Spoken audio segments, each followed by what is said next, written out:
मैं Saudi Arabia में रहता हूँ, तो यहाँ पे जो पेरेंट्स हैं उनके लिए ये बहुत बड़ी हर्डल है कि यार वो जो उनके बच्चे हैं जो ठीक है उनको कैसे यानी कि स्कूल में दाखिल करवाना, फिर आपने जॉब भी देखना। उसके लिए the most obvious and logical path is to start with online, because online से आपकी रीच बहुत बढ़ती है, आपके बहुत से इंफ्रास्ट्रक्चर की कॉस्ट नहीं होती, आपको बहुत ज़्यादा जिसे कहते हैं कि कैपिटल इंटेंसिव स्टार्ट नहीं होता। मैंने एक और कंपनी जो बनाई वो फिर वापस आए सर्विसेज में।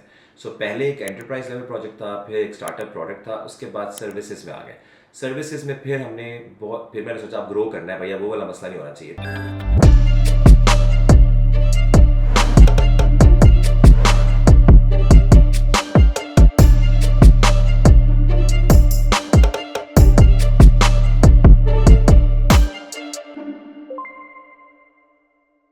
अस्सलाम वालेकुम, नईम शहजाद एक बार फिर आपकी खिदमत में हाजिर। So thank you so much Idris भाई कमिंग टू माय पॉडकास्ट। और आज का पॉडकास्ट अल्हम्दुलिल्लाह इंशाल्लाह बहुत ज़्यादा एजुकेटिव भी है और बहुत एक्साइटेड भी है मेरे लिए। ये है कि आप अपना थोड़ा सा छोटा सा इंट्रोडक्शन दे दें, ठीक है, आपकी एजुकेशन से लेके till now what you are doing right now. बिस्मिल्लाहिर्रहमानिर्रहीम। बहुत शुक्रिया नईम भाई, आपने मुझे मदऊ किया।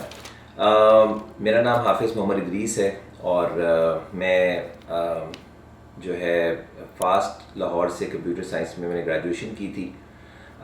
उससे पहले मैंने गवर्नमेंट स्कूल से मैट्रिक किया था, FC कॉलेज से ICS किया था। फिर कुछ साल के बाद मैंने पंजाब यूनिवर्सिटी से एग्जीक्यूटिव MBA किया था और लम्स के अंदर मैंने कंप्यूटर साइंस में मास्टर्स में एडमिशन लिया था, जो कि मैंने कंप्लीट नहीं किया, मैंने ड्रॉप कर दिया था उसको बिकॉज मेरे जो स्टार्टअप था उसकी बहुत ज़्यादा रिक्वायरमेंट थी कि मैं उस पर ज़्यादा फोकस करूँ। और उसके अलावा मैंने दरस निज़ामी जो है वो किया हुआ है, जो कि 8 साल का एक प्रोग्राम होता है दीनी उलूम का, और वो भी इसी साल मैंने कंप्लीट किया है। इसके अलावा जो मेरी प्रोफेशनल लाइफ है उसमें यह है कि मैंने कोई 1.5 साल के करीब जॉब की थी। उसके बाद मैं एक क्लाइंट के साथ काम कर रहा था, सेल्फ एम्प्लॉयड हो गया था, US बेस्ड एजेंसी थी। कोई उसको प्रोजेक्ट मैंने तकरीबन 10 साल किया उनके साथ, लेकिन फुल टाइम मैंने जब वो काम किया था वो 1.5 साल था जब मैं कुछ और नहीं कर रहा था। उसके बाद मैंने एक स्टार्टअप है SMS ऑल के नाम से, जो मैंने पाकिस्तान में 4.5 साल के लिए वो किया था तकरीबन, और वो एक SMS based social networking service थी। स्टार्ट वो वहाँ से हुई थी, फिर उसमें काफ़ी एक्सपैंड किया हमने, काफ़ी यूज़ केसेस SMS के ऊपर हमने इम्प्लीमेंट किए थे। उसमें कॉर्पोरेट सर्विसेज थी और API सर्विसेज, और इसी तरह से वोटिंग और रिज़ल्ट अनाउंसमेंट और मेंबरशिप कैंपेन्स, पॉलिटिकल पार्टीज़ की ब्रॉडकास्टिंग, सोशल ग्रुप्स, सारी चीज़ें उसका पार्ट थी। उसके बाद मैंने जो है वो तकरीबन उसके बाद 2014 ऑनवर्ड्स उसके बाद मैंने RLTSquare के नाम से एक कंपनी फॉर्म की, जो मैं अभी भी चला रहा हूँ। और वो एक सर्विसेज सेक्टर की बिज़नेस है। सर्विसेज जो टिपिकल एक मॉडल होता है पाकिस्तान से, आप बाहर के मुल्कों में और लोकल मार्केट में भी काम करते हैं। और उसमें हमारी स्पेशलाइजेशन थी Ecommerce development in software called Magento, तो बाद में Adobe ने एक्वायर कर लिया, उसका नाम फिर Adobe Commerce हो गया। उसमें हमने अच्छा काम किया अल्हम्दुलिल्लाह, और मैंने कुछ कॉन्फ्रेंसेस पे जो है ना लास्ट फ्यू ईयर से मैं एज अ स्पीकर भी जा रहा हूँ उसमें। और उसके अलावा अल्हम्दुलिल्लाह काफ़ी सक्सेसफुल इम्प्लीमेंटेशंस हमारी रही हैं। उसके साथ साथ मैंने कुछ सालों से कुछ थोड़ा डाइवर्सिफाई भी किया, कुछ कस्टम प्रोजेक्ट्स भी किए हैं सॉफ्टवेयर डेवलपमेंट के। पहले हम फोकस थे Magento पे, बट बाद में कोविड के बाद हमने थोड़ा डाइवर्सिफाई किया था E-कॉमर्स के दूसरे प्रोजेक्ट प्लेटफॉर्म शॉपिफाई और वो कॉमर्स टाइप, उसमें भी काम किया, मोबाइल एप्लीकेशन डेवलपमेंट, इस तरह के कुछ प्रोजेक्ट्स भी हम करते रहे। इसके साथ साथ जो है अभी रिसेंटली मैंने एक इनिशिएटिव लिया है एजुकेशन से रिलेटेड, और उसका बेसिकली टारगेट जो है वो स्कूल गोइंग जो किड्स हैं, उस एज ब्रैकेट के लोगों को पढ़ाना, उन्हें एक्सपोजर देना और उन्हें फ्यूचर रेडी करना। क्योंकि मैं बिलीव करता हूँ कि जो रियल चेंज है, जो रियल होप है, वो वहीं पे ज़्यादा है। वहाँ पे अगर आप फिक्स कर लें चीज़ें, तो आगे आने वाली कई सवालों के जवाब जो सारी ज़िंदगी लोग ढूंढते रहते हैं, शायद उन सवालों में वो उलझेंगे नहीं। तो मैंने उस सेगमेंट को इसलिए टारगेट किया है। इसके अलावा एक छोटी सी बात यह है कि मैंने अपनी बेटी को होम स्कूल भी करवाया। मेरे 4 बच्चे हैं, 3 बेटियां 1 बेटा, तो उसमें मैंने बड़ी बेटी को 2 साल के लिए होम स्कूल भी करवाया था, आज से कुछ 4 साल पहले। और उसी एक्सपेरिमेंट के नतीजे में मुझे अपना पैशन भी समझ में आया, और need of for me to practically do something for educational जो लैंडस्केप है उसमें काम करने के लिए मुझे मोटिवेशन मिली। और फाइनली 4 साल के बाद I am realizing that dream जो मैंने सोचा था उस वक्त। अच्छा ठीक है। अच्छा जैसे आपने ये ऑनलाइन एजुकेशन प्रोग्राम स्टार्ट किया है, ये थोड़ा सा मुझे लगता है कि काफ़ी अच्छा इनिशिएटिव है। मिसाल के तौर पे मैं सऊदी अरेबिया में रहता हूँ, तो यहाँ पे जो पेरेंट्स हैं उनके लिए ये बहुत बड़ी हर्डल है कि यार वो जो उनके बच्चे हैं जो, ठीक है, उनको कैसे यानी कि स्कूल में दाखिल करवाना, फिर आपने जॉब भी देखना, ठीक है, बाकी चीज़ें भी होती हैं। उनका मेन प्रायोरिटी ये होती है कि यार ऑनलाइन कोई प्लेटफॉर्म हो, वहाँ से बच्चों को एजुकेट किया जाए, बाद में जब वो 8 या 9th में हो जाए उनको पाकिस्तान भेज दिया जाए, या जहाँ से वो आए हैं वहाँ पे जाके, या इंडिया से हैं या बांग्लादेश से हैं, तो वो आगे कंटिन्यू करें। तो ये कितना वैल्यूएबल है जहाँ पे जो सऊदी अरेबिया में जो पेरेंट्स हैं वो अगर अपने बच्चे को ये प्रोग्राम प्रोवाइड करते हैं, और इसकी कॉस्ट क्या है? सबसे पहले बात कर लेते हैं कि जो एजुकेशन, ये जो एक फील्ड है, जो एजुकेशन का जो प्रॉब्लम है ना, ये बहुत ज़्यादा डायनामिक है और इसके अंदर बहुत सी डायमेंशंस हैं जिस पे सही परफॉर्म करना, सही एक्ट करना बहुत ज़रूरी है।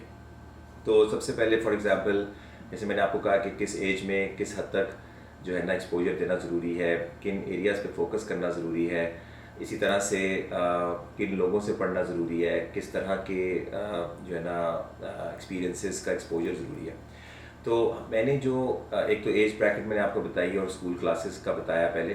दूसरे नंबर पे जो चीज़ आती है वो हमारा मीडियम ऑनलाइन है। उसकी वजह यह है कि ये डिबेट मकसूद नहीं है जीतना या हारना कि ऑनलाइन बेहतर है या ऑफलाइन।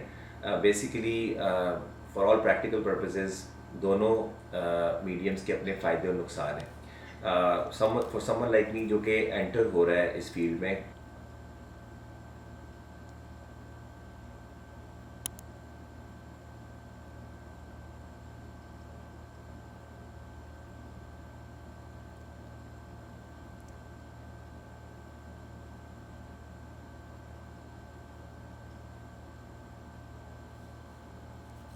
अदरवाइज़ आपके स्कूल में कोई आएगा नहीं। अगर आप एक किराए के घर में 2 कमरों में पढ़ा रहे हैं तो लोग समझेंगे यार ये तो फजूल सा कोई जगह है जहाँ पे मैं अपना बच्चा नहीं भेजना चाहता। और उसके बाद फिर सबसे बड़ी बात है कि फिर आप जिस जगह पे खोलते हैं स्कूल, उसके इर्द गिर्द के एक रेडियस में ही आपके पेरेंट्स जो है ना इंटरेस्टेड हो सकते हैं। आपको दूर दराज से लोग शुरू में तो कभी भी नहीं आएंगे अनलेस आपका बहुत नाम बन गया, जो कि तो it's kind of chicken and egg problem जिसमें आप फंस जाते हैं। अगर आप ऑनलाइन की बात करें तो उसमें स्काई इज़ द लिमिट। बहुत से लोग यस एग्री नहीं करेंगे, बहुत से लोग नहीं पढ़ेंगे, तो it's not to convince everyone, but you will still find enough audience जिससे आप अपना जो है ना अपनी इनिशियल स्टेज को बड़े अच्छे तरीके से सक्सेसफुली एग्जीक्यूट कर सकते हैं। सो हमने समर कैंप से स्टार्ट किया था फॉर एग्जांपल। तो उसमें इंटरेस्टिंगली हमारे पास जो बच्चे थे वो हमने नियत नहीं की थी उनकी, लेकिन वो दुबई से 4 मतलब यूएई की रीजन से 4 बच्चों ने एडमिशन लिया। मेरे लिए सरप्राइज़ था कि उनका इंटरेस्ट हुआ और उन्होंने ट्रस्ट किया मेरी उस ऑफरिंग पे। 2 बच्चे सऊदी अरब के थे और एक नीदरलैंड से रजिस्ट्रेशन आई और एक जो है वो अमेरिका से। तो मुझे बहुत उससे अच्छा लगा कि आपके इस मीडियम से आप बहुत लोगों को रीच आउट कर सकते हैं। तो ये मेरे पॉइंट ऑफ व्यू से। अगर हम पेरेंट्स के पॉइंट ऑफ व्यू से बात करें तो जिन लोगों ने मुझसे पढ़वाने की कोशिश की दुबई से, उनकी क्या मोटिवेशन हो सकती है? मोटिवेशन ये है कि जैसे ही आप ऑनलाइन मीडियम में जाते हैं तो आप बेस्ट इंस्ट्रक्टर ढूंढ सकते हैं, बेस्ट प्रोग्राम डिस्कवर कर सकते हैं। फॉर समवन लाइक मी जिसका 20-25 साल का एक्सपीरियंस है एक प्रैक्टिकल फील्ड का, जिसने कभी सोचा नहीं था कि वो एजुकेशन में आ सकता है या आना चाहिए उसको। और लोग इसलिए नहीं आते क्योंकि ये बहुत चैलेंजिंग है, इसमें बहुत पैशन चाहिए, बच्चों के साथ बहुत पेशेंस चाहिए आपको। तो हर कोई ये सोचता नहीं है और इसमें फिर बहुत ज़्यादा जो है ना जो बेनिफिट्स आप आईटी में नज़र आते हैं, जिस तरह से आप डॉलर्स में अर्न करते हैं और आवरली बेसिस पे चार्ज करते हैं, वो मॉडल यहाँ नज़र नहीं आता है। महीने में एक फ़ीस मिलती है और उसको भी आपने जो है ना फिर पढ़ा के जस्टिफाई करना होता है और बहुत सी डिमांड्स होती है पेरेंट्स की। तो आई वुड से कि मेरे लिए बहुत इंटरेस्टिंग चीज़ है कि 25 साल का एक्सपीरियंस, फिर रिलीजन पढ़ा हुआ है अल्हम्दुलिल्लाह, वो चीज़ें भी कुछ की हुई हैं। तो मेरे ख्याल से उन पेरेंट्स को ऐसा टीचर जो मिला तो उन्होंने ट्रस्ट किया और उन्होंने कहा कि हमें ऐसे टीचर से अपने बच्चे को इंटरेक्ट करवाना है और उसकी मेंटरशिप में देना है, ताकि वो उसको ना सिर्फ पढ़ाए बल्कि उनका जहन भी खोले, उनकी ट्रांसफॉर्मेशन में हेल्प करे उनको। और तो ये चीज़ें ऑनलाइन में पॉसिबल हैं। तो आई बिलीव कि online is a great medium. अगर it works for you then you should definitely go for it. और दूसरी बात यह है कि ऑनलाइन के अंदर आप ये देखें कि किसी ना किसी पॉइंट ऑन टाइम आपने ऑनलाइन जाना ही जाना है।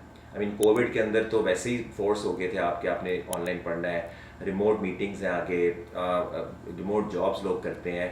अगर आप ये रिस्ट्रिक्शन रखें कि हमने ऑफलाइन ही पढ़ना है तो मेरे ख्याल से ये सही नहीं है. It's just the real question is कि कब जाके ऑनलाइन करना है. तो आई डू अंडरस्टैंड कि पहले 4-5 ग्रेड तक तो 3 ग्रेड तक कम अज़ कम, यानी 3 साल किंडरगार्टन वाले, और ये जो 1 से ऑनवर्ड्स 3-4 साल हैं, इसमें ज़रूरत होती है ज़रा इन पर्सन की. I do value that. लेकिन उसके बाद अगर आपका बच्चा डिसिप्लिन है तो आई थिंक वो ऑनलाइन सीख सकता है, और उसको ज़रूर एक्सपोजर देना चाहिए इस तरह की लर्निंग का. तो एक तो बात ही आ गई. आपने बात की कि पैसों की बात की. ऑब्वियसली हमारी जो क्लासेस हैं इसमें हम लोगों ने 2-3 फैक्टर्स को सामने रखे कुछ प्राइसेस डिटरमिन किए हैं. फर्स्ट ऑफ ऑल हमने देखा कि हम जितनी वैल्यू दे रहे हैं उस वैल्यू की क्या कॉस्ट या क्या प्राइस लगाई जा सकती है. आई डू बिलीव कि अगर मैं अपनी वैल्यू के ऊपर बात करूं तो उस हिसाब से जो मैं नॉलेज ट्रांसफ़र करूंगा इंशाल्लाह वो बहुत महंगा हो सकता है. उसको कोई भी शायद अफोर्ड नहीं कर सकेगा कोई. और अगर मैं बात करूं कि मैं बहुत लो कर दूं अगर प्राइस, तो फिर कोई वैल्यू लोग रिसीव नहीं करेंगे. सो हमें मिडिल ग्राउंड ढूंढना था, और हमने अपने आप को इस तरह प्राइस किया है कि हम एक एवरेज स्कूल की कम से कम जो फ़ीस होती है उसके करीब करीब रहें, और हम वैल्यू जो है वो इंशाल्लाह जो top of the line schools होते हैं उनसे बेहतर इंशाल्लाह प्रोड्यूस करें. तो हैविंग सेड दैट हमारे 2 ट्रैक्स हैं जो टिपिकल हमारा स्टैंडर्ड है. उसमें मतलब वैसे तो बहुत पैकेजेस हैं, लेकिन स्टैंडर्ड अगर मैं आंसर करूँ तो 2 ट्रैक्स हैं. एक रेगुलर ट्रैक है जो कि अराउंड 24,000 पर मंथ पे हम स्टार्ट करते हैं, और हमारी तकरीबन 10 आवर्स की वीकली जो है क्लासेस हैं. तो एक महीने में 40 घंटे हैं, और उसके अंदर हम लोगों ने मल्टीपल क्लासेस वो सब कुछ अवेलेबल है data. But regular track is 24,000 and there are lot of discounts available. तो 15-16 हज़ार पर भी आपकी प्राइस आ जाती है अगर आप एक क्वालिफाई करते हैं. हमने सेगमेंट्स को टारगेट किया है बेस्ड अपॉन सम फैक्टर्स. तो the lowest we go for 24,000 is about 15-16,000. फिर 19-18 पे भी आप आ जाते हैं, 21 पे भी आ सकते हैं. सो वो हमारे पैकेजेस हैं. If you are IT professional, if you single mother, if you work in public sector, if you are school teacher, तो हमने इन सब के लिए कुछ डिस्काउंट्स रखे हैं ताकि वो इसको अवेल कर सकें. और केस टू केस बेसिस पे हम फर्दर लोड भी कर सकते हैं. अगर कोई बच्चा बहुत शार्प है और पेरेंट्स बहुत एम्बिशियस हैं तो we are welcoming. We don't want to be labelled as a business, जो कि एक और शुरू हो गया एजुकेशन में. हम चाहते हैं कि हम सस्टेन कर सकें, ग्रो कर सकें, एट द सेम टाइम हम इम्पैक्ट क्रिएट कर सकें. और हमारा जो प्रो मैक्स ट्रैक है, दूसरा ट्रैक, उसके अंदर हमारे पास 2 बेसिकली वो हैं, मतलब उसके अंदर 2 क्लासेस पैरेलल में चलती हैं, तो थोड़ा टाइम बढ़ जाता है वीकली. और उसमें हम एडिशनल कोर्स भी करवाते हैं, जिसमें जो हमारे स्कूल गोइंग किड्स हैं उनके लिए हम प्रोग्रामिंग का एक कोर्स रखा है. अभी ये 1 साल का रोड मैप बता रहा हूँ. और जो हिफ्स करने वाले बच्चे हैं कुरान, उनको हमने कुरानिक अरबिक का एक कोर्स रखा है. और अभी ये प्लान में है. Obviously as we learn from the market, from the demand of the parents, we can always manoeuvre, but we wanted to create an offer that justifies the cost that we are paying, we are charging. और last question मैं ये समझता हूँ इससे related ये हो सकता है कि हम लोगों ने जो तरीका है पढ़ाने का वो ये है कि चूँकि हमारे पास सिर्फ 10 घंटे हैं हफ्ते के, तो हम हर सब्जेक्ट की किताब नहीं खोल सकते, वरना तो वो किताबें खोलने बंद करने में सारा टाइम चला जाएगा. तो हम जो है ना सब्जेक्ट वाइज चलते हैं. तो सबसे ज़्यादा फोकस हमारा मैथ्स है, और उसका हमने मॉड्यूल का नाम रखा है logic and critical thinking with maths. तो हम सिर्फ उसमें सब्जेक्ट नहीं पढ़ते, हम उसमें बहुत सी चीज़ें पढ़ते हैं, सवाल जवाब, क्यूरियोसिटी, तजस्सुस पैदा करते हैं, मतलब प्रॉब्लम सॉल्विंग करवाते हैं, मुश्किल सवाल अटेम्प्ट करवाते हैं. और उसके अलावा असाइनमेंट बड़ी मज़े की देते हैं, रिसर्च करवाते हैं उसमें, रिफ्लेक्शन करवाते हैं उसमें, चैलेंजेस देते हैं उसमें. ऐसी असाइनमेंट देते हैं जिसमें माँ बाप के साथ बच्चा इन्वॉल्व हुए बगैर कर ही नहीं सकता, तो एक फैमिली बॉन्डिंग भी उसमें क्रिएट होती है. और इसी तरह से जो है हमारी इंगेजमेंट पेरेंट्स के साथ बहुत सॉलिड रहती है. हम उनको रिपोर्ट कार्ड्स और पर्सनैलिटी असेसमेंट तरह की चीज़ें भी देते हैं ताकि उनको अवेयरनेस हो अपने बच्चे के बारे में पर वक्त. तो बेसिकली ये सारी चीज़ें जो है ना हम कर रहे हैं. तो मैथ पढ़ते साथ ही हम समझते हैं सिर्फ उसको मैथ नहीं आएगा, वो बाकी सब्जेक्ट्स के लिए बहुत अच्छा रेडी हो जाता है. फिर हम इंग्लिश पे फोकस करेंगे. एक्चुअली उससे पहले हम रमज़ान की हमने प्लानिंग की हुई है कि रमज़ान में हम रिलीजियस एजुकेशन, कुरान की चीज़ें बताना, बच्चों की मैनर्स के ऊपर, कैरेक्टर बिल्डिंग पे काम करना और कुरान से उनको जोड़ना. उसके बाद हम इंग्लिश की तरफ चले आते हैं, और उसके बाद अदर सब्जेक्ट्स पे जाते हैं. 2-3 महीने इंग्लिश होगी, और अदर सब्जेक्ट्स जो है उसके अंदर फिर हम ये नहीं करेंगे कि हम एक चैप्टर पढ़ाए साइंस का. हम उन सब्जेक्ट्स के अंदर जो है ना बच्चे को पढ़ना सिखाएंगे, कि क्योंकि वो सारे सब्जेक्ट्स कॉम्प्रिहेंशन से और आपकी एबिलिटी टू अंडरस्टैंड थिंग्स से ताल्लुक़ रखते हैं, जो कि मैथ्स पढ़ के बहुत पॉलिश हो चुकी होगी, इंग्लिश में बहुत अच्छी होगी। तो हम बिलीव करते हैं कि 2 महीने के अंदर हम करके दिखाएंगे कि हम बच्चे को अगर 3 चैप्टर पढ़ाएंगे तो बच्चा 10 चैप्टर खुद पढ़ के अपने माँ बाप को बताएगा कि मैंने तो 2 दिन में, ये 4 दिन में ये सब पढ़ लिया, ठीक है ना। और एक प्रॉमिस हम ये कर रहे हैं कि रेगुलर ट्रैक में जो 5 महीने का हमारा है मैथ का, उसके अंदर आपको हम बच्चे को 12 महीने का मैथ 5 महीने में पढ़ाएंगे। और अगर हम नहीं पढ़ा सकेंगे तो हमने एक ऑफ़र रखी है कि हम आपको एक फ्री वाउचर देंगे जो आप किसी को भी दे सकते हैं, उसको हम फ्री में पढ़ाएंगे, किसी भी कोर्स में वो आ सकता है जब तक आपका बच्चा उस साल का मैथ ख़त्म ना कर ले। और इसमें चूँकि कंबाइंड क्लासेस हैं, 4 और 5 कंबाइंड है, तो इन रियलिटी अगर मैं 5 को भी ये कह रहा हूँ कि आपने 5 महीने में 12 महीने पढ़ना है, तो एक्चुअली मैं 2 साल का मैथ पढ़ा रहा हूँ, चौथी और 5वीं का। तो इसका मतलब ये है कि जो 4th ग्रेडर मेरे पास आएगा वो 5th ग्रेड का मैथ 5 साल में पढ़ चुका होगा, और 5th ग्रेडर अपना मैथ पढ़ चुका होगा 5 महीने में। इसी तरह हमारी 6 और 7 की क्लासेस में सेम पैटर्न है, हम 7th का मैथ ख़त्म करवा देंगे 5 महीने में। और इंशाल्लाह ताला this plenty of time to cover this, and I have done this before in different sessions, specially summer camp के अंदर हमने कोई 5 हफ्ते के अंदर आधा मैथ करवा दिया था फ्रॉम स्क्रैच टू ग्रेड 8। तो अगर हमें कुछ थोड़े से हफ्ते और मिलते हैं तो हम पूरा करवा सकते हैं। तो compare to that it's pretty achievable what we are trying to do now in 5 months rather than 5 weeks। तो ये हमारे कुछ प्रोग्राम का इंट्रोडक्शन है। Thank you so much for great explanation about your program. So actually, let's get back to your IT career. So you have approximately more than 20 year experience in IT industry. और आपका educational background भी काफ़ी अच्छा, हफाज से पढ़े हैं, फिर Punjab university से आपने MBA किया है, उसके बाद आप लम्स चले गए हैं। So how was your experience in LUMS? LUMS में मैं आई टेल यू, मैंने जैसे बताया कि लम्स में मैंने एडमिशन लिया था अपने आप को प्रूव करने के लिए कि I am good enough to get admission in LUMS, ठीक है। लेकिन मैंने तीन कोर्सेज पढ़े थे मास्टर्स के, और उसके बाद मैंने उसको ड्रॉप कर दिया था। पैसे भी ज़ाया हो गए और वो 1.5 साल भी ज़ाया हुआ जो मैंने 1.5 साल में 3 कोर्स पढ़े थे। लेकिन मेरा लम्स का जो अपना ज़ाती एक्सपीरियंस है वो इस तरह बहुत ज़्यादा है कि फ़र्स्ट ऑफ़ ऑल जो मेरा स्टार्टअप था, उनके जो हमारे दूसरे को फाउंडर थे वो लम्स में प्रोफेसर थे, और इसी तरह से मेरे बहुत से दोस्तों ने लम्स से पढ़ा है। तो जब मैं ये स्टार्टअप भी नहीं कर रहा था, वो मास्टर्स कर रहे थे, तो I use to go to LUMS a lot and we would spend a lot of time in LUMS. तो मुझे उस एंगल से मैं जैसे लम्स को बहुत बेहतर रेट भी करता हूँ। लेकिन यस, मैंने फास्ट का जो है वो पढ़ा हुआ है, फास्ट से अंडरग्रेड जो किया हुआ है, और जो मैं समझता हूँ सबसे ज़्यादा मुझे जिसने जो कुछ बनाया है अपनी प्रोफेशनल फील्ड में, वो उसकी मेजर कंट्रीब्यूशन फास्ट है, लाहौर। सही। अच्छा, आपने कहीं कंपनी से आफ्टर ग्रेजुएशन आपने किसी कंपनी में एक्सपीरियंस लिया था IT से रिलेटेड?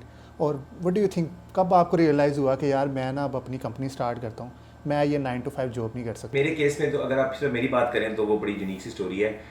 मैं जब ग्रेजुएट हुआ था तो मेरा GPA बहुत कम था, तो मुझे डर लगता था इंटरव्यू में अपीयर होने से, फेलियर से बहुत डर लगता था कि मुझे रिजेक्शन मिलेगी और मुझे बेसिकली जॉब ही नहीं मिलेगी। तो मैं डर के मारे अप्लाई नहीं करता था जॉब। मैंने कई महीने अप्लाई नहीं की है, अभी करता हूँ। लेकिन मुझे फिर एक्सीडेंटली एक जॉब मिली। मेरे एक दोस्त ने कंपनी बनाई और उसको मुझे पता लगा कि he is looking for someone to join him, और मैंने सोचा यहाँ सबसे आसानी से जॉब जो है ना जॉब मिल जाएगी, बिकॉज उसको बंदे नहीं मिल रहे होंगे और मुझे जॉब नहीं मिल रही। तो उसके पास मैं गया, उसने इंटरव्यू भी नहीं लिया, मुझे जानता था, उसने मुझे जॉब दे दी।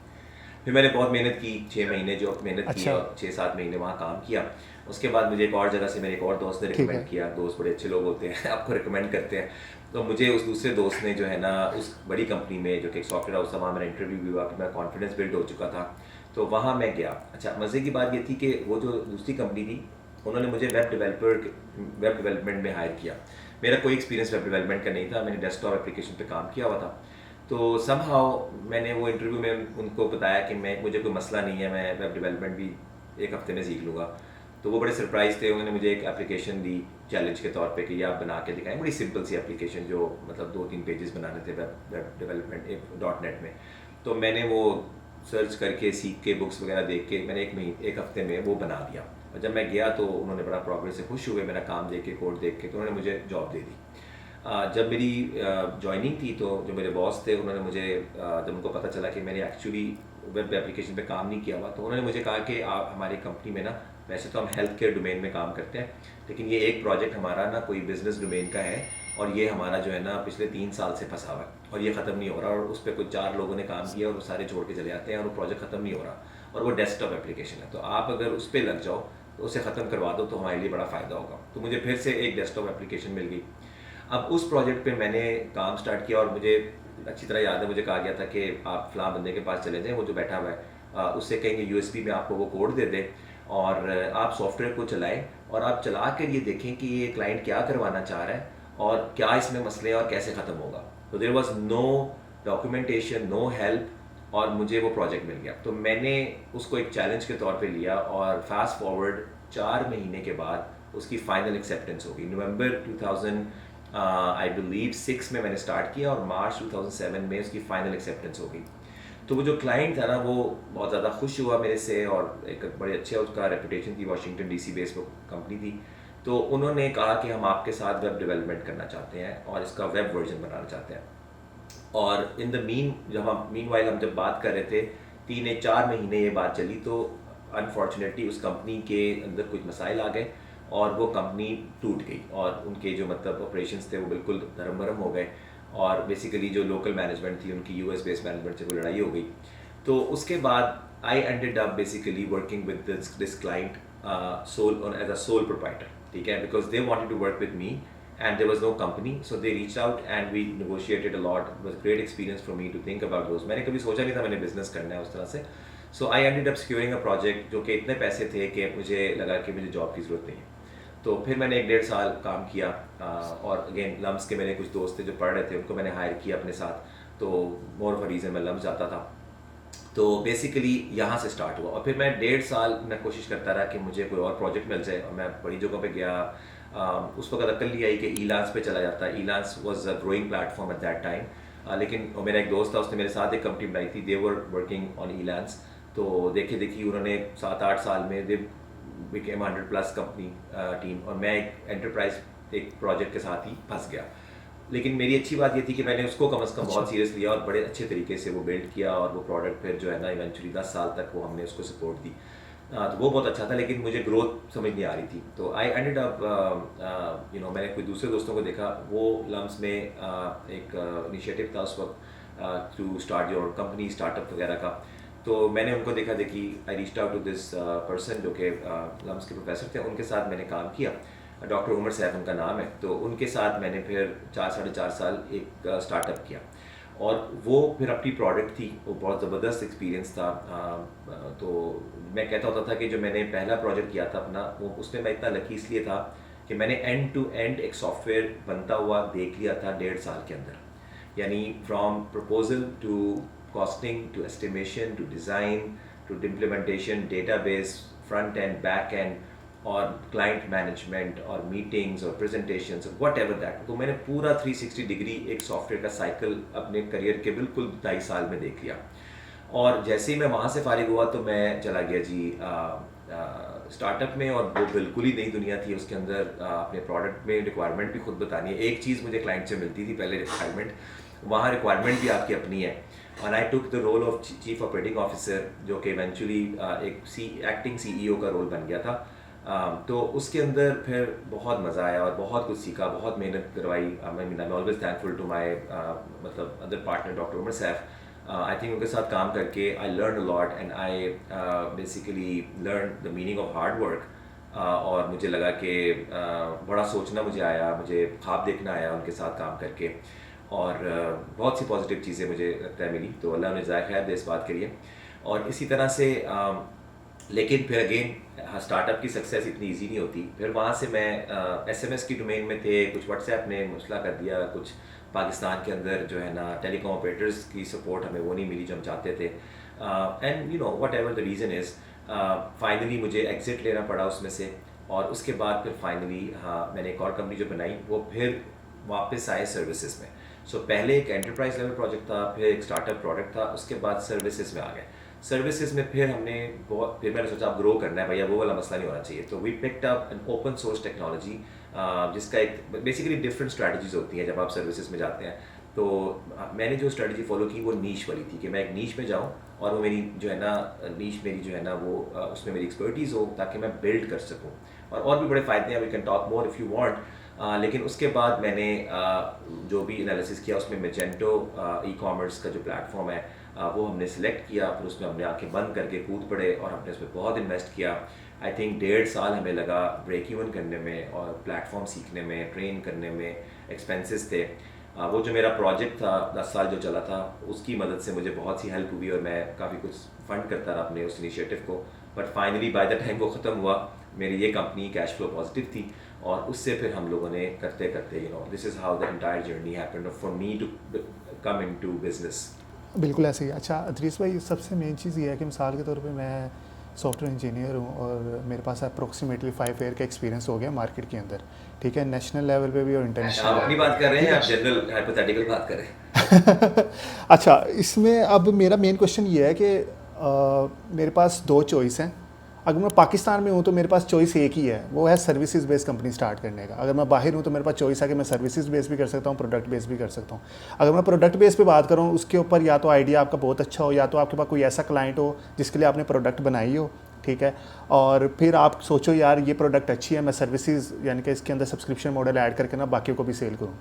लेकिन अगर मैं दूसरे मौके पे बात करता हूँ, जैसे सर्विसेज बेस्ड कंपनी है, उसमें द बेस्ट मॉडल यानी कि आपके 20 ईयर एक्सपीरियंस के मुताबिक द बेस्ट मॉडल क्या है कि मैं एक आईटी बेस्ड सर्विसेज बहुत अच्छे तरीके से स्केल कर सकता हूँ, स्टार्ट से लेके जब तक मैं एक अच्छे लेवल तक, यानी कि मिसाल के तौर पर मेरा टारगेट है $1 मिलियन का, ठीक है, वो टारगेट मैंने अचीव करना है, मेरे पास 2 साल हैं या 3 साल हैं या 4 साल हैं, वो आपके मुताबिक है, ये टाइम पीरियड है, मैंने यहाँ से स्टार्ट करना है, ये मेरा $1 मिलियन का टारगेट है, हाउ आई कैन स्टार्ट। पहली बात तो मैं ये पूछना चाहता हूँ कि आपने ये क्यों कहा कि प्रोडक्ट की कंपनी पाकिस्तान में नहीं बन सकती? आई थिंक बन सकती है, हर जगह पे दोनों तरह की कंपनीज बन सकती हैं। ये तो मेरी ओपिनियन ये है। आप ये कह सकते हैं कि पाकिस्तान में बनती नहीं है, लोग इस तरफ आते नहीं हैं, लोग ज़्यादा सर्विसेज में जाते हैं, क्योंकि पाकिस्तान में ज़्यादा सबसे बड़ा मसला लोगों का ये होता है कि उन्हें पैसे कमाने होते हैं और उन्हें बहुत सौ को तो बगैर काम किए हुए पैसे कमाने होते हैं, लेकिन थोड़े बहुत हैं जिन्होंने बस उनको पैसे जल्दी चाहिए होते हैं, थोड़े देर से आने में उनको मतलब इतना पेशेंस नहीं होता। और सबसे आसान तरीन जो मसला है वो सर्विसेज में एक पज़ल बहुत ही सिंपल है कि मैं आऊँगा, मेरे पास एक्सपर्टीज़ हैं और मैं जो हूँ ना आके कंपनी खोल लूँगा और मेरे पास क्लाइंट आएगा, वो प्रोजेक्ट लेके आएगा, वो मुझे यूँ पैसे देगा, मैं जब उसका काम कर दूँगा तो मेरा काम मसला हल हो जाएगा। प्रोडक्ट में तो यही समझ नहीं आती कि करना क्या है, क्यों करना है, इसकी मार्केट कितनी है, वो बनाएगा कौन, टेक्नोलॉजी कौन सी यूज़ होगी, तो उसमें इस तरह के बड़े पजल में कोई फंसना नहीं चाहता।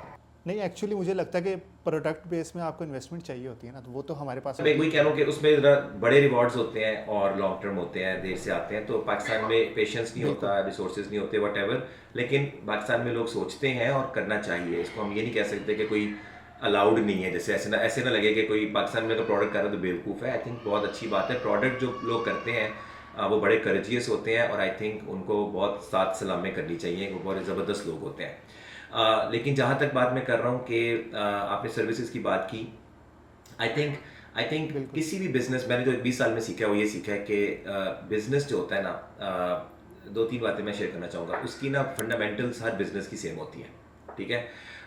बेसिकली आप एक प्रॉब्लम आइडेंटिफाई करते हैं, उस प्रॉब्लम को आप उसका एक सोल्यूशन आइडेंटिफाई करते हैं जो मार्केट कंपेटिटिव होता है या उससे बेहतर होता है, आपके पास कोई एडवांटेज होता है कि जब आप उस सर्विस या प्रोडक्ट की के पोटेंशियल क्लाइंट के पास जाकर अपनी सर्विस या सोल्यूशन बताएं तो वो उसको आप इतने अच्छे लगें कि वो आपके साथ काम करना चाहे, ठीक है। और इसके अंदर इनोवेशन भी मैटर करती है, इसमें एक्सपीरियंस मैटर करता है और एक्सपीरियंस सबसे मुश्किल होता है बिकॉज जब आप स्टार्ट लेते हैं, फिर वही चिकन एंड एग प्रॉब्लम कि आप किसी के पास जाते हैं तो आप उसके जाके कहते हैं कि मुझे काम दो ताकि मैं एक्सपीरियंस हासिल करने के काबिल हो जाऊँ और तुम्हें प्रूव करूँ कि मैं बहुत अच्छा हूँ, मेरे पे ट्रस्ट करो।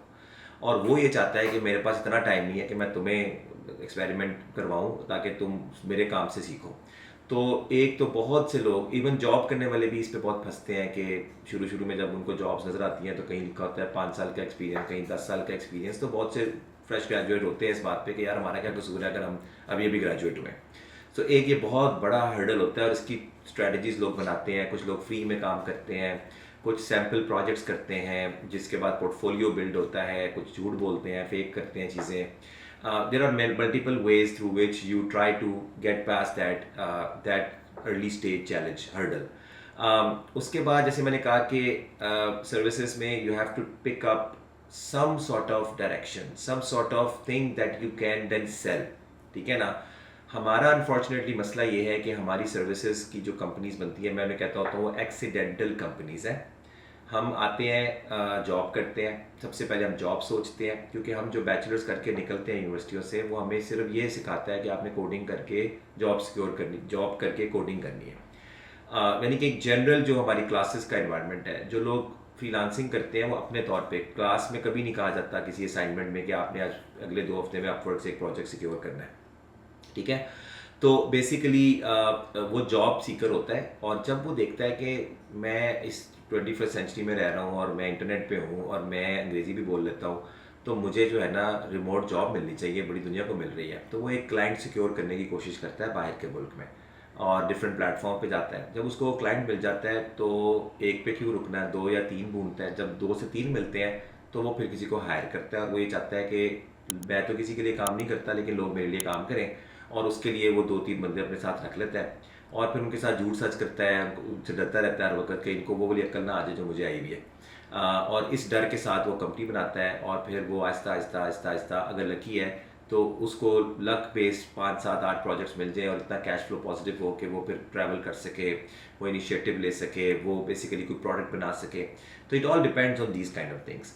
लेकिन मेरे ख्याल से जो फंडामेंटल प्रॉब्लम है या चैलेंज है जो कि हमारे लोगों को जिसके पास आंसर नहीं होता, वो ये होता है कि what is that you are trying to do that nobody else is doing, ठीक है ना। हमारे यहाँ तो जौहर टाउन में चले जाए तो हर बिल्डिंग में कंपनीज हैं। सदीक ट्रेड सेंटर गुलबर्ग में है, उसके अंदर कुछ 300 कमरे हैं, तो 300 दफ्तर हैं, तो उनमें ज़्यादा से ज़्यादा सॉफ्टवेयर कंपनीज हैं। हर कोई PHP, Python, .NET mobile application की कंपनी बना के बैठा हुआ है और अपना अपना रिस्क तलाश कर रहा है। तो $1 मिलियन पे जाने के लिए तो भाई ऊपर से 4 साल में जाने के लिए तो आप उसको बैक ट्रैक कर लेना, आप इसको मैथ ही कर लें कि 1 साल में $2.5 लाख, अगले साल फिर $2.5 लाख, 4 साल में अगर रिकरिंग मिलियन की आप बात कर रहे हैं तो इसका मतलब है कि आप कोई एक मॉडल बना लें कि इतने % ग्रोथ मुझे हर साल चाहिए। And if you work backwards तो आपको उतनी ग्रोथ के लिए सेल स्ट्रैटेजी चाहिए। सेल स्ट्रैटेजी का मतलब है कि आपकी मार्केट इतनी बड़ी है, आपको अपनी पिच पता है कि मैंने किस तरह रीच आउट करना है उनको, और उनका और ग्रोइंग इंडस्ट्री है जिसमें डिमांड बढ़ती जा रही है, इतने कंपेटिटर नहीं बढ़ रहे जितने क्लाइंट्स बढ़ रहे हैं। तो उसके अंदर मैं ये कुछ सोच भी सकता हूँ, लेकिन the market that we operate in I think उसके अंदर बहुत मुश्किल है कि कोई बंदा ऐसे कहे कि ये करो तो बच जाएगा। तो I think we should talk about the real challenges. फिर एक्सपेक्टेशंस बहुत गलत बन चुकी हैं। हमारे डेवलपर्स जो हैं वो कोई किसी के लिए काम नहीं करना चाहता। हमारे लोगों में जॉब को एक अछूत बीमारी के तौर पे जो हमने यूथ को सेट कर दिया, उनकी कंडीशनिंग कर दी है कि 9 to 5 जैसे कोई गाली है, कोई अछूत चीज़ है। अगर आप किसी के लिए काम कर रहे हैं तो आप जो है ना कोई अपनी ज़िंदगी को बड़ा गलत कर रहे हैं। तो हर कोई CEO बनना चाहता है, तो एक बंदे से तो $1 मिलियन नहीं कमाया जाता। एक CEO बनेगा वो $5,000 कमा लेगा, 10,000 कमा लेगा, लेकिन इससे ज़्यादा वो महीने के से ऊपर नहीं जा सकता। $1 लाख से ऊपर जाना मुसीबत बन जाएगी उसके लिए। तो I think there is a lot of fixing that is needed. फिर टैलेंट चाहिए होता है, आपको टैलेंट नहीं मिलता। 10% लोग आपके ग्रेजुएट्स जो हैं वो काम के हैं, बाकी काम के ही नहीं है, और ऊपर से गरीब और बदतमीज़। तो मेरा नहीं ख्याल कि कैसे कंपनी बनेगी इतनी आसानी से। हाँ, लॉन्ग टर्म आप चलें, आपका कोई ऐसा मॉडल हो, कोई ऐसी एथिकल वैल्यूज़ हो, कोई आपका ऐसा विजन हो, कैसी टेक्नोलॉजी आप खुद भी सीखे हुए हैं, सिखा भी रहे हैं, या आपके पास बहुत पैसे हैं टू स्टार्ट विद, ताकि आप एक ऐसा एनवायरनमेंट क्रिएट करें जिसमें लोग आना चाहें, आपको टैलेंट आप अट्रैक्ट कर सकें, तो शायद कुछ आप कर लें। कोई वजह है कि पाकिस्तान में हज़ारों कंपनीज हैं लेकिन बहुत कम है जो $1 मिलियन क्रॉस नहीं करती। तो ये चैलेंजेस हैं मेरे ख्याल से, but as long as you can figure out some unique element, something that you can repeatedly push to your potential customers and secure them, and then you have a way to hire the right people and to retain them. I think that's what a services company is. और एक मैं बात और कहना चाहूँगा कि हमारे यहाँ मैं बहुत साल एक चीज़ सर्च करता रहा कि यार कहीं किसी ने तो कोई उसूल बताए होंगे सॉफ्टवेयर कंपनीज चलाने के। तो मैं सॉफ्टवेयर हाउस सर्च करता था, software house manual, software house play book, कभी कुछ, मुझे कभी कुछ मिलता नहीं था। तो मुझे बहुत सालों के बाद ये पता लगा कि हमारा जो टाइप ऑफ बिजनेस है वो प्रोफेशनल सर्विसेज कंपनी है। तो इसकी जो टर्म है वो प्रोफेशनल सर्विसेज कंपनी है। तो आई थिंक हमारे जो फाउंडर्स हैं उनको कुछ किताबें ज़रूर पढ़नी चाहिए। उसमें से जो खासतौर पे जिस टॉपिक पे पढ़ना चाहिए वो प्रोफेशनल सर्विसेज कंपनी को चलाते कैसे, होता क्या है। जब आप उसको पढ़ेंगे तो आपको समझ आएगी कि ये एक बेसिकली एक कंसल्टेंट बेस्ड एक सेटअप होता है जिसमें एक्सपर्ट्स बैठे जैसे डेंटिस्ट होते हैं या लॉयर्स होते हैं या अकाउंटेंट्स होते हैं, वो प्रोफेशनल एक्सपर्ट्स अपने पास रखते हैं। बड़े डॉक्टर्स होते हैं जिनके नाम दिखा के पेशेंट्स को लाया जाता है और उसके बाद जो है ना हल्के डॉक्टर्स से इलाज करवा के पैसे कमाए जाते हैं। तो अकाउंटेंट्स भी यही करते हैं, टैक्सेशन वाली चीज़ है, लॉयर्स भी यही करते हैं, फर्म्स होती हैं वो एक्सपर्ट्स की फर्म्स होती हैं, प्रोफेशनल एक्सपर्ट्स होते हैं वो सारे। आई थिंक आईटी की कंपनी भी सारे एक्सपर्ट्स होते हैं, कॉम्पिटेंट लोग होते हैं। तो ऐसी कंपनी के फाइनेंशियल्स कैसे ऑप्टिमाइज़ किए जाते हैं, ऐसी कंपनी के हायरार्कीज़ क्या बनाई जाती हैं, ऐसी कंपनीज़ को किस तरह से प्रोजेक्ट्स में यूटिलाइज़ किया जाता है अपने रिसोर्सेज को, ये सारी चीज़ें स्ट्रक्चर मेरे तरीके से मेरे ख्याल से इस टॉपिक में अगर आप रिसर्च करें तो आपको बहुत अच्छी एजुकेशन मिलती है जिसको लेकर फिर आप आगे इसी तरह सेल्स को पढ़ें। आई थिंक एलेक्स हॉर्मोजी मैं हमेशा कहता हूँ कि बहुत अच्छा मुझे लगा है पर्सनली, रिसेंट टाइम्स में डिस्कवर किया और बहुत लोग उसकी तारीफ़ करते हैं। आई थिंक उसकी स्ट्रैटेजीज़ पढ़ें सेल्स की और उसमें उसको अप्लाई करें अपने मेथड के ऊपर, अपनी रियलिटीज़ के ऊपर। और एक चीज़ मैं कहता होता हूँ कि प्रोडक्ट मार्केट फिट जो मैंने सारी बात की है वो ये है कि आप जो कर रहे हैं वो चाहिए किसी को कि नहीं। ये आप ज़बरदस्ती किसी को दूध मुंह में नहीं डाल सकते या बोतल नहीं पिला सकते या उसको जूता नहीं पहना सकते। अगर उसने नहीं ख़रीदना तो आप उल्टे लटक जाएं, आप मीनार पाकिस्तान पे चढ़ जाएं और खप डालें, लेकिन कोई आपसे नहीं ख़रीदेगा वो चीज़, वो आपको पागल कहेंगे। तो सबसे पहले ये चीज़ मसला होती है कि डिमांड है कि नहीं। ये हमने कैसे डिसाइड किया है कि दुनिया को PHP का डेवलपर नहीं मिल रहा और मैं दूंगा, ठीक है। इसलिए और हमारी अक्सर लोगों की सोच क्या होती है, फ़लाँ की कंपनी चल गई, फ़लाँ को तो मिल गया तो मुझे क्यों नहीं मिल रहा। तो ये तो हमारी सोच है, तो इस तरह से नहीं सोचना चाहिए, ठीक है। So education is important, product market fit is important, और जज्बाती होकर मत सोचें, और अपने चैलेंजेस को समझें कि पाकिस्तान में बैठे हुए हैं, लोग ट्रस्ट नहीं करते, लोगों के एथिक्स ख़राब हैं। इस सब के अंदर आप बड़ा दिल करके, बड़ी सोच लेके, बड़ी हिम्मत करके आएँ और अपने अज़म पे काम करें, तो इंशाल्लाह उम्मीद है कि आप भी ग्रो कर जाएंगे और शायद आप ऊपर ले जाएं। सही। अच्छा, बात करते हैं अब AI के ऊपर, ठीक है। माशाल्लाह आप अपनी कंपनी रन कर रहे हैं, तो अब माशाल्लाह हर 2-3 दिन के बाद या हर हफ्ते के बाद कोई ना कोई AI मॉडल लॉन्च हुआ होता है, ठीक है। लोग अब AI एजेंट्स क्रिएट कर रहे हैं, ऑटोमेशंस की तरफ जा रहे हैं, ठीक है। How you are using AI into your company, और किस टाइप की आप सर्विसेज प्रोवाइड कर रहे हैं AI के अंदर? ये सबसे पहले तो AI के हवाले से मैं काफ़ी पहले एक्टिव रहा और मैंने इस पर लिखा भी बहुत है और बात भी काफ़ी की है, लोगों से भी, एक्सपर्ट से भी बात की है। आई थिंक AI का जो सबसे पहला रूल है वो ये है कि आप AI को बस अपने लिए फ़र्ज़ कर लें कि आपने यूज़ करना है, चाहे वो चैट GPT हो, चाहे वो अगर आप प्रोग्रामिंग करते हैं तो उसमें जो टूल्स हैं को पायलट है या इस तरह की जो चीज़ें हैं उनको आप यूज़ करें। अगर आप यूज़ ही नहीं कर रहे, पहले तो उनकी से बात कर रहा हूँ मैं कि अगर आप यूज़ ही नहीं कर रहे ना तो बदन आप किन चक्करों में है, ठीक है। आपको पता ही कुछ नहीं कि क्या हो गया, ठीक है ना। आधा लाहौर डूब गया है और आप बैठे हुए, आपको ये भी नहीं पता कि बारिशें हो रही है बाहर, ठीक है ना। तो बेसिकली एक तो ये बात समझने की ज़रूरत है, और इसके बाद दूसरे नंबर पे आई थिंक एक्सपेरिमेंटेशन करने की ज़रूरत है, ठीक है। एक्सपेरिमेंटेशन ये होती है कि ऐसी चीज़ें जो कभी ज़िंदगी में किसी ने सोची ना हो कि यार ये भी कोई ऑटोमेट करने की चीज़ है या इस पे भी काम हो सकता है, ये तो होता ही है। तो आई थिंक उस तरह के यूज़ केसेस, क्योंकि सबसे बड़ा मसला ये है कि जो बेसिक इंट्यूशन से आइडिया समझ में आते हैं, अगर मैं प्रोडक्टाइज करने की बात करूँ तो वो आपको समझ नहीं आ रहे, सारी दुनिया को आ रहे हैं, सारी दुनिया उसमें घुसेगी और इवेंचुअली अगर वो सक्सेसफुल हो गया तो जो बड़े बड़े जिन बैठे हुए हैं वो उसको फ्री में अपने प्रोडक्ट में लॉन्च कर देंगे, तो आप ओवरनाइट ख़त्म हो जाते हैं। और ये बहुत लोगों के साथ हो रहा है और होगा। रही बात हमारे केस में कि हम क्या करते हैं, हम लोगों ने जो सर्विसेज की साइड पे मैं बात करूँगा तो जैसे मैंने कहा हमारी तो एक नीश डिसाइडेड है, उसमें हम तो वही अपना हथौड़ा और कील ठोकते हैं, ठीक है। उसके अंदर कोडिंग के अंदर हम यूज़ करते हैं उसको, हमारी कोडिंग ताकि फ़ास्ट हो जाए और बेहतर हो जाए।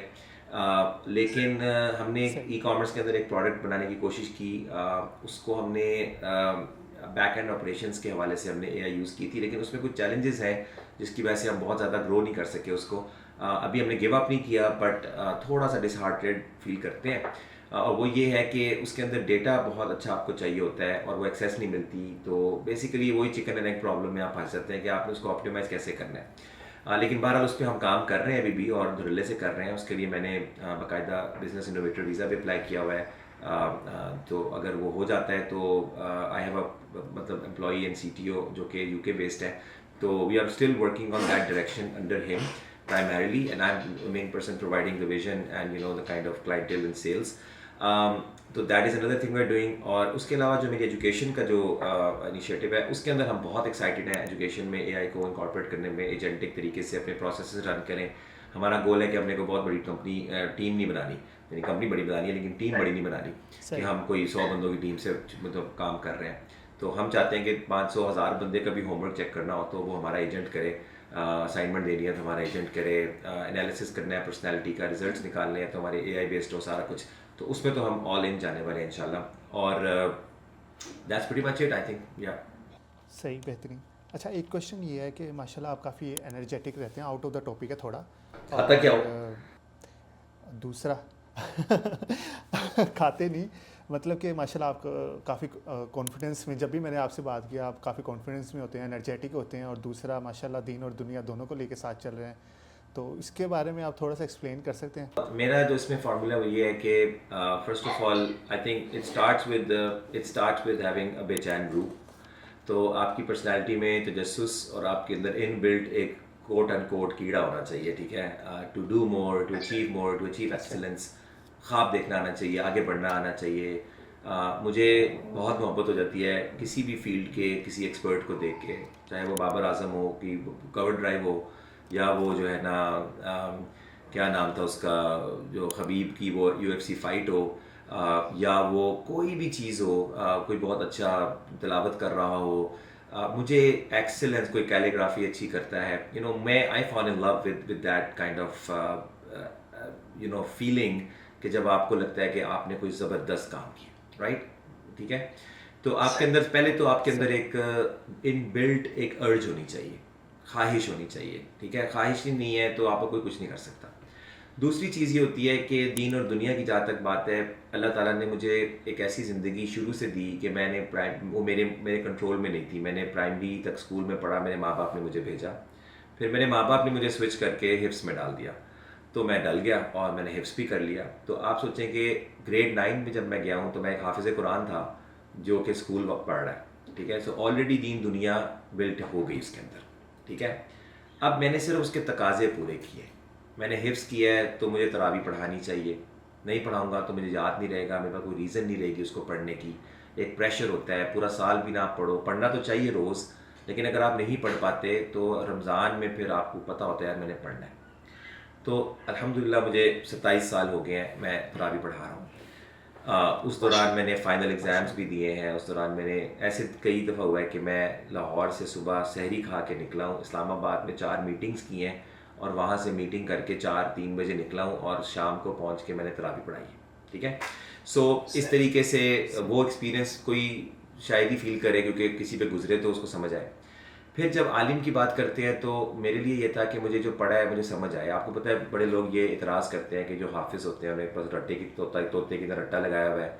तो मैं ये अक्सर कहता होता हूँ कि हमें हमेशा यही होता है कि यार हम उनको जवाब देते हैं कि आप गलत कह रहे हैं, हिफ्स का बहुत फ़ायदा है, नो डाउट है, बट उन्हें मज़ा नहीं आता ये जवाब सुन के। मेरे से अल्हम्दुलिल्लाह कोई जवाब, कोई सवाल ही नहीं करेगा ये वाला कि आपने सिर्फ तोते की तरह रट्टा लगाया हुआ है। इसी तरह मैं सोचता था कि लोग कहते हैं यार दीन जो पढ़ते हैं वो दुनिया नहीं पढ़ते, जो दुनिया पढ़ते हैं वो दीन नहीं पढ़ते, तो मेरे से कोई ये सवाल नहीं करेगा। मैं एक दफ़ा एक कज़न के घर में गया अपने, तो वहाँ पे कोई साहब आए हुए थे, वो काफ़ी उनके बच्चियाँ बाहर की यूनिवर्सिटी में पढ़ती थी। तो जब उसने मेरा तारुफ कराया कि इसकी कंपनी है और ये सारा कुछ है, आलिम बन रहा है, और मैंने टोपी ऐसे पहनी हुई थी, तो मैं उनके सामने बैठा तो उन्होंने मुझे बड़ी हंसी आई कि वो मुझे ना मौलवियों के ख़िलाफ़ कुछ बात कर रहे थे। तो थोड़ी देर के बाद वो जब एतराज़ करने लगते थे तो मुझे एक्सेप्शनली कहते थे आपको निकाल के। तो मुझे बहुत अच्छा लगा ये कि चलो मैं तो सेफ हो गया। बाकी तो मैं समझता हूँ कि इट्स द राइट बैलेंस। मतलब हाँ, अब अचीव कैसे किया है भाई, 8 साल 6 दिन सुबह 7 बजे जाता था और 10 बजे के करीब मैं पढ़ता था। तो नींद कुर्बान की, नींद कम की है अपनी। आप भी कम सोना शुरू कर दें, आपका दिन बड़ा हो जाएगा, आप ज़्यादा चीज़ें अचीव कर सकते हो। बाकी ये ज़रूर है कि मैं कहता होता हूँ कि अगर मुझसे कोई पूछे तो मैंने अपनी कंपनी को इतना टाइम नहीं दिया जितना मैंने अपनी ज़ात को टाइम दिया। तो मैं अपने अंदर उसके फ़ायदे भी देखता हूँ कि 20-25 साल में जो मेरी ज़्यादा एफर्ट रही है वो अपने ऊपर रही है। मेरे जो काउंटर पार्ट्स हैं, बहुत से लोग मैं देखता हूँ उन्हें कंपनीज बनाई, बड़े पैसे कमाए, मेरे से ज़्यादा पैसे कमाए, लेकिन अब मैं उनमें बाज़ का जब उनसे मिलता हूँ तो मैं उनकी ग्रोथ में बहुत लिमिटेड वो देखता हूँ कि वो बस कारोबार ही की बात कर सकते हैं। और दूसरी तरफ मैं उनके कुछ ऐसे मसाइल, बच्चों को कैसे पालना है, दीन का इल्म हासिल करना है, तो अब वो मैं अगर 40+ हूँ तो मुझे मेरे दोस्त अब पूछते हैं कि हम कुरान कैसे तर्जमे के साथ पढ़ लें, और मैंने 8 साल पढ़ लिया अल्हम्दुलिल्लाह। मुझे कोई पूछे कि बच्चे कैसे, मैंने होम स्कूलिंग कराई है अपने बच्ची को, और मैं बच्चों का बहुत एक्टिव पेरेंटिंग मैंने की है। तो मेरे अक्सर दोस्त कहते थे कि तुमने तो बहुत जान मारी है पेरेंटिंग में। तो इस तरह से मतलब मैं समझता हूँ कि टोटली वर्थ इट। मैंने अपने फैमिली के साथ टूर्स किया इंटरनेशनल, तो मैंने अगर थोड़ा बहुत अगर उस तरह से अपने आप को इन्वेस्ट नहीं किया अपने कारोबार में to earn another few millions और maybe few more millions, but I think I have definitely enjoyed my personal journey. और वो आई थिंक प्रेफरेंसेस की बात है, प्रायोरिटीज़ की बात है। मोर ऑफ अ रीज़न कि मुझे टीचिंग में आने का इसलिए भी शौक है कि I think if I work on my personality then someone like me should be mentoring students at early age rather than trying to increase the revenue 20% after year by year. सही। अच्छा, मेरा एक और सवाल ये है कि जो हाफिज़ कुरान होता है ना बच्चा, मिसाल के तौर पे एक मिडिल क्लास फैमिली है, वो अपने बच्चे को हाफिज़ कुरान यानी कि कुरान की तालीम के लिए भेज देते हैं। जब वो बेचारा हाफिज़ कुरान कंप्लीट हो जाता है तो उसको स्कूल में डालते हैं, तो उसके लिए बड़ी एजुकेशन लर्निंग में बहुत ज़्यादा उसको ना मसला होता है, ठीक है। उसको बुली किया जाता है क्लास के अंदर, बेचारा टेस्ट में फ़ेल हो रहा है, फिर वो डीमोटिवेट होकर स्टडी छोड़ ही देता है। वो कहता है मैं अब मदरसे में रहूँगा, मैं वहीं पे पढ़ा करूँगा, मैंने जो भी करना है वहीं पे करना है। तो आपका ये जो कोर्स है स्पेसिफ़िकली, जब आपने स्टार्ट में बात की थी हाफिज़ कुरान से रिलेटेड जो बच्चे हैं उनके लिए जो आपने ये कोर्स लॉन्च किया, वो थोड़ा सा आप डिटेल में मुझे बता सकते हैं? क्योंकि मेरा भाई भी, छोटा जो भाई है वो भी हाफिज़ कुरान है, और ये चीज़ें मैंने उसके अंदर फ़ील की हैं, ठीक है। तो मिसाल के तौर पे मेरा ही भाई अगर ये कोर्स लेता है तो कितना वैल्यूएबल है उसके लिए? आपने बहुत अच्छी बात की, लेकिन मैं आपसे इस बात से फिर एग्री नहीं करता। मुझे लगता है हाफिज़ बहुत शरारती होते हैं, उनको बुली करना इतना आसान नहीं होता। हाफिज़ साहब तो उल्टा पूरी क्लास को आगे लगाते हैं, तो वो भी भाई मतलब नाकाबिल यकीन बात नहीं होगी। अलबत्ता जो हाफिज़ों को प्रॉब्लम आता है, मैं समझता हूँ कि वो ये होता है कि माशाल्लाह उनकी मेमोरी बहुत ज़बरदस्त हो जाती है, पूरा कुरान याद किया है, कोई मजाक नहीं है।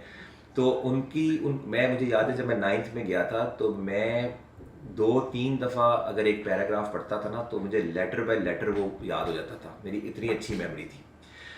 तो मैं समझता हूँ कि उनके साथ प्रॉब्लम ये होता है कि उन्होंने बस 3 साल पढ़ा नहीं, और गैप जो आता है ना, वो गैप को जस्टिफाई करना मुश्किल है।